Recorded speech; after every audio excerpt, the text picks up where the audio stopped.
Yo, how's it going, guys, and welcome back to another video on the channel. In today's video we have another late night player review. Last night was Tavernier. Today we are focusing on another SBC player. Today we are focusing on Bruno Fernandes, player of the month. Now think what you want of whether he deserves to get the player of the month. It's another player of the month. This guy is absolutely quality. He's inevitable. He seems to win every award. It's back-to-back player of the month awards, and this one is a 92 rated.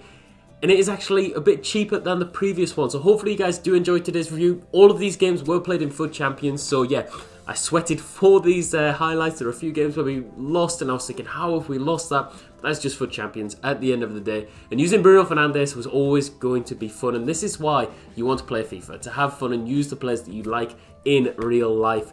The card itself though is amazing. It is absolutely quality. The one thing that was putting me off actually doing this, because this is a road to glory and I had around 2 million coins, and I was thinking, right, if we can grind the 80 plus player picks, maybe we can chisel away at the Bruno Fernandes. I'm impatient, so we went out and bought probably 500,000 coins worth of players, probably more, to complete this card. Speaking of the price, he is around 1.1 million, and I thought with the Team of the Year coming out, that's one massive thing to consider. If the Team of the Year comes out, Bruno Fernandes, 98 rated probably, he'll probably be 3 to 4 million. I didn't have that amount of coins, and I thought, yeah, I could probably save up and afford him for a couple of months, but I just want to get out there, and I just want to try the 92 rated. The 92 rated with 83 pace, 92 shooting, 93 passing, 92 dribbling, 75 defending, and 82 physical. He's 5'10", high work rate, right-footed, 4-star, 4-star. And the card just looks fantastic. Hopefully we get the dynamic image soon. I've seen the dynamic image on FUTBin, so hopefully that will be updated soon. In-game stats-wise, we've got 84 acceleration, 82 sprint speed, 92 attack positioning, 85 finishing, 99 shot power, 99 long shots, 95 volleys, 99 penalties. Hey, I bet everyone's loving that one, but you can see where the Team of the Year will be improved on this one. The pace will be outstanding, and the agility will be maxed out, and the defending. But if you look at the other areas, like the strength, a lot of the stats that we would want are really maxed out. And once you put the right chemistry style on, I think you'll get a really good experience of what this card will feel like. From his Team of the Year, that's just going to be a joke. He's going to be so fast. Dribbling stats, well actually passing stats, 95 vision, 92 crossing, 92 free kick accuracy. I didn't score a free kick with Beckham in 20 games, so we didn't get any chances really. But Bruno Fernandes, we had one chance and one goal. 93 short pass, 92 long pass, 91 curve. 86 agility, 86 balance. I chose to put an engine on. Probably a shadow is the better option for this card to boost a few areas where he's more lacking. 93 reactions, 95 ball control, 92 dribbling, and 93 composure. These are top tier icon level stats, the likes of Ruud Gullit and etc. It's just a joke. 82 interceptions, 64 heading accuracy with 79 defensive awareness, 74 stand tackle, and 61 slide tackles. So that is a major area of Bruno Fernandes, but he's a cam at the end of the day. A lot of people use him as centre mid, but he is more suited to a cam advanced midfield role. 81 jumping, 99 stamina, 74 strength, and 79 aggression. Hopefully I covered all of them stats because it feels like they're all just so similar. So many 90s. I mean, look at that. It's so good. It's such a well-balanced card. Onto the traits, we have the solid player trait, the flair trait, the long passer trait, long shot taker, playmaker, and the outside the foot shot trait. So the outside the foot shot trait is a real nice thing to have when you don't have the 5-star weak foot. But luckily, his left foot seems absolutely fantastic this year. And I think if you played FIFA 20 and you did the Bruno Fernandes Player of the Month like I did the Player of the Month. It cost 1 million coins, probably played 100 games on him. Then they released him, you had to win like 5 games. We don't have that problem this year, and this Bruno Fernandes is a massive step up from his previous version on FIFA 20 as well. The team we used him in was this one. It's a really interesting squad. We've got Scott McTominay, you see at centre-back. He swaps with Marquinhos in-game. We played the majority of the games in a 4-4-2, but I have to say we tried a 3-5-2 with Bruno Fernandes as the centre mid, and we also played him as a striker. So we played him in a number of different positions just to really get an idea of how this guy does play in-game. What's his best position?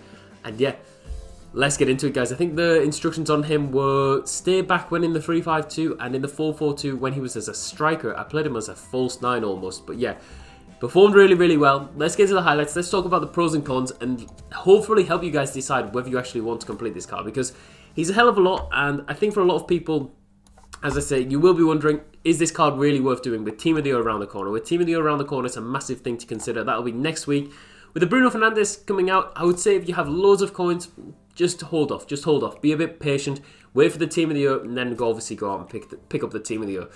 If you're someone like me who's maybe floating between 1 and 2 million, or someone over the next 30 days who feels like they can grind this card out, I would do that. I think it's a really, really nice option. 92 rated, and the stats just speak for themselves. But in-game, what did he feel? Because not always do the stats show actually in-game. Well, we have to start off, we have to talk about the weak foot. The weak foot is really solid. The 4-star weak foot for the passing felt good. I've even scored some bangers on his left foot with the previous cards with the team of the group stage. So I know this Bruno Fernandes on his left foot will be fine. Skill moves, 4-star skill moves for a cam, for a midfielder on this game, I feel like is essential, especially for an attacking midfielder. And the dribbling, I think one thing I instantly noticed in the first game with this card compared to the previous ones, especially when you compare it to the 90, is the +2 to the dribbling, and especially the +3 to the pace, especially for the team of the group stage card. That +3 to the pace, up to 83 pace, is absolutely fantastic. So this guy on the ball feels so smooth. His links, you have to say in FIFA 21, there are a lot of good links. It's been a while since Manchester United had some really good players in FIFA, and you have the likes of Marcus Rashford, you have the likes of Paul Pogba, Scott McTominay, Aaron Wan-Bissaka freeze cards. So many good cards that you can actually link this card to. Obviously being Portuguese, you've got Cristiano Ronaldo, João Felix. I think you are paying a premium for this card because he offers so many hybrid links. But that's really nice to see. I think that having a card, a nation like Portuguese in the Premier League, it just offers that hybrid link. His composure, obviously spot on. His dribbling stats overall, 93 composure on the card, is just a joke. And you have to say the passing. I've used a really good selection of players with passing this year. I would say David Beckham is right up there, one of the best passers on the game. But 93 short pass, 92 long pass is just a joke, and he can find anyone on the pitch, left foot, right foot. There are some spectacular highlights that we did actually manage to make with Bruno Fernandes. His passing, just a joke. Just one of the best passes that I have used in FIFA this year. His finishing, very good to be honest. I was surprised. We scored 4 goals with him. And the 85 finishing is not one of his highest stats, but it's still a really solid stat to actually have on the card. So 85 does the job. Oh god, there are so many. The positioning on the card, top notch. Doesn't matter where you play him. Play him as a cam.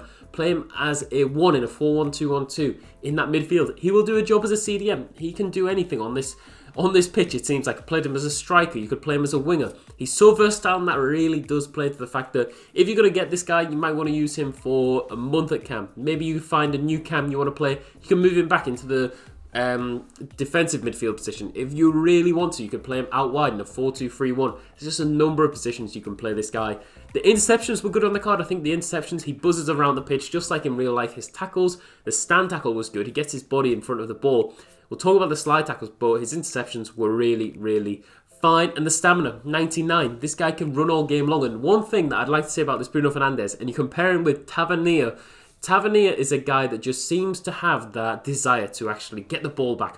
One main thing that I really noticed is, you know, people do the rainbow flick from kickoff, and it's just a cheesy way of trying to get a goal straight from kickoff. Tavernier doesn't allow that. Bruno Fernandes the same. Despite his post strength and his relatively poor aggression, he doesn't allow that. And I've had players like maybe Aaron Wan-Bissaka freeze card. He just lets a ball go over his head. Bruno Fernandes doesn't do that. That is superb from him. As for the downsides though, because there are a few downsides, I mean, 1.1 million coins for a card and a player who is doing so well in real life, you just have to consider though, the headliner card is 91 rated, and that is 1.6 million? Yeah, 1.9 million, so I was wrong, 1.9 million, which is just crazy. It is a dynamic card though, and it will be boosted probably to a 95 before the end of the year, just because how good this guy is playing in real life. But you're getting a 92 rated for 1.1 million, which seems like a fair price, something you can definitely chisel away through Team of the Year. 2 more downsides then, the slide tackle. The slide tackle was just poor. It just felt like a guy who was just going in for a tired tackle. It just was nothing special. And the defensive awareness. I think the defending stats on the card aren't as good as you would want. Defending awareness, 79. Maybe put a shadow on him. Maybe he will be boosted. I think that's probably the best idea. If you're playing him as a centre mid, put a shadow on him. If you're playing him as an attacker, probably maybe like a hunter, I don't know, something to really just boost up his pace into the 90s. But guys, he's one of the best midfielders that you can use in FIFA 21. In FIFA 21, I've used the likes of Freeze Firmino, we've used Seedorf. We haven't used Ruud Gullit, but I think the Ruud Gullit is a different level. But for me, He compares very similarly with that Freeze Firmino that we had. He's a very similar price, very close. I would probably say this Fernandes probably edges him, but 9.4 rating is what he is going to get from me. The same rating as Roberto Firmino. Guys, I hope you enjoyed today's review. If you did, smash like down below and subscribe for a lot more FIFA 21 content. I'll see you all in the next one.